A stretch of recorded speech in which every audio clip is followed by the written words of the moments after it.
Hello bachcho, let's read the question. Write the balance equation for the reaction when ammonium sulfate is heated with a mixture of nitric oxide and nitrogen dioxide. So, question में क्या कह रहा है कि जब हम ammonium sulphate को nitric oxide और नाइट्रोजन डाइऑक्साइड के साथ रिएक्ट कराते हैं हीटेड फॉर्म में, तो हमें इसका बैलेंस इक्वेशन पूछा है. सो सबसे पहले तो हम देखते हैं कि अमोनियम सल्फेट क्या है. अमोनियम सल्फेट, ये होता है NH4 होल ट्वाइस SO4. उसके बाद है हमारे पास नाइट्रिक ऑक्साइड. नाइट्रिक ऑक्साइड होता है NO एंड थर्ड है हमारे पास नाइट्रोजन डाइऑक्साइड. यहां पे नाइट्रोजन डाइऑक्साइड हो गया NO2. नाउ अब हम रिएक्शन को कंडक्ट करें तो हमारे पास था NH4 whole twice SO4 plus NO plus NO2.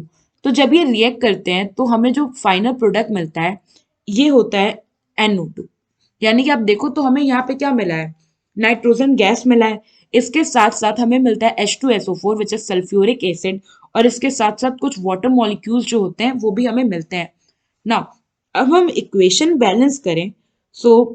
यहाँ पे टोटल हमारे पास रिएक्टेंट साइड में 4 नाइट्रोजन है, तो यहाँ हम कर देंगे 2. एंड अगर आप देखो तो हमारे पास SO4 एक है, SO4 ठीक है.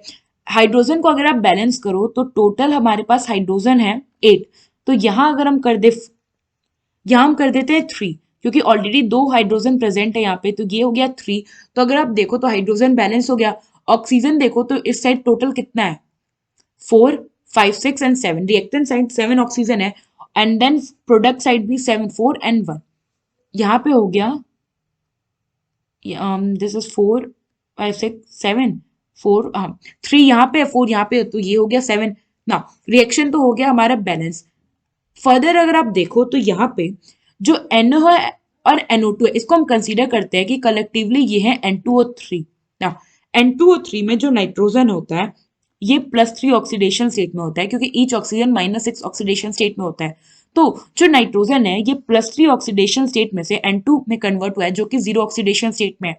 तो यहाँ पे क्या हो रहा है, जो नाइट्रोजन है क्योंकि इसका ऑक्सीडेशन स्टेट डिक्रीज हुआ है, इट मीन्स इस केस में इसका क्या हो गया, रिडक्शन. एंड वेयर एज जो हमारा अमोनियम सल्फेट है इसमें जो नाइट्रोजन है ये -3 ऑक्सीडेशन स्टेट में है.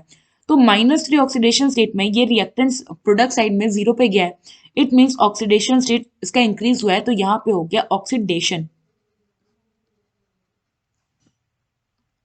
सो ओवरऑल इस रिएक्शन में क्या हो रहा है, सेम एलिमेंट जो है ये ऑक्सीडाइज भी हो रहा है और रिड्यूस भी हो रहा है.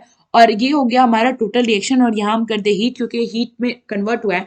और इस तरह के रिएक्शन को जिसमें सेम एलिमेंट जो है वो ऑक्सीडाइज भी हो और रिड्यूस भी हो, बट अगर वो प्रोडक्ट साइड केवल से एक प्रोडक्ट दे रहा है, मतलब कि जैसे रिएक्टेंट साइड देखो तो नाइट्रोजन डिफरेंट ऑक्सीडेशन स्टेट में और प्रोडक्ट साइड सेम है, तो ऐसे रिएक्शन को हम कहते हैं कॉम्प्रोपोर्शनेशन रिएक्शन. और अगर रिएक्टेंट साइड क्या होता है, एक ही नाइट्रोजन का एक ऑक्सीडेशन स्टेट होता और product side different oxidation state होते, तो उस केस में कहते हैं कि ये डिस्प्रोपोर्शनेशन रिएक्शन है. आई होप आपको ये क्वेश्चन समझ आया होगा. Thank you.